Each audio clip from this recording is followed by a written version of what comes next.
Hi, my name is Lindsay Thornton. And I'm Rosemary Smith. And we're from NASA Langley Research Center in Virginia. We hear you'd like to work at NASA. To prepare you for a job here, you've been challenged to design and build a parachute that slows how fast an egg falls so that it lands gently and doesn't break. We'll pretend that the egg is a person and we're trying to keep them safe, our little eggstronaut. Anybody ever hear of Humpty Dumpty? We don't want all the king's horses and all the king's men to have to put your egg back together again. Ouch. When an engineer wants to solve a problem, they use what we call the engineering design process. Sounds fancy, but you've probably used it yourself without even realizing it. People in all sorts of jobs, not just engineers, use this process to solve problems every day. So, we have a problem to solve, something to create.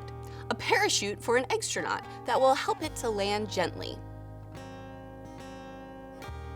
How do we begin? We use the engineering design process, of course. Of course. Step 1, ask questions. Did you know that the smartest people are often the ones that ask the most questions? So don't be shy. If there's something on your mind, just ask, or even better, look it up. What would you guys like to know about this challenge? What can I use to build it? How big should I make it? How high would it fall from? All great questions. Step 2, imagine. What do you think a great parachute would look like? Think about how it's shaped and where you'll put the egg. Step 3, plan.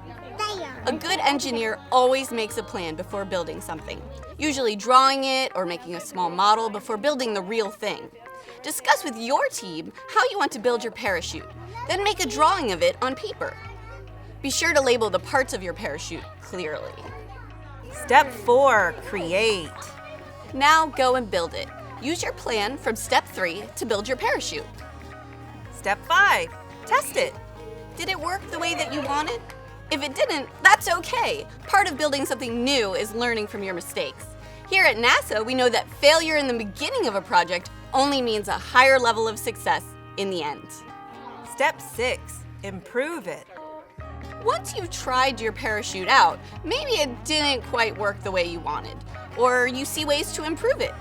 Give it a try and then keep testing and improving your design until you get it where you want it. But be sure to only change one thing at a time before each test. This helps to ensure that you're making the right improvements. Engineers test their designs over and over to improve them each time, and sometimes designs get completely thrown out. Step 7, share your design. Sharing your designs with friends, teachers, and parents means that you can get new ideas to make your parachutes even better. Here at NASA, we use the engineering design process when we build or improve anything for spacecraft or aircraft.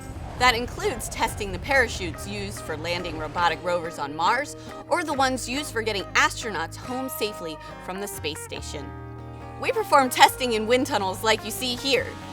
What's a wind tunnel? A wind tunnel is simply a large tube with air moving inside of it.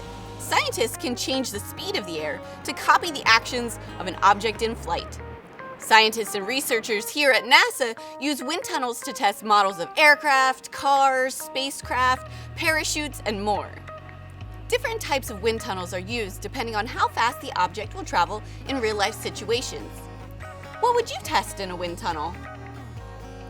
So like a NASA engineer, you built a parachute. How did it go? Let's take a look. 1, 2, 3. Great job, everyone. Thanks for joining us to learn how NASA engineers design and test parachutes as we prepare to launch America.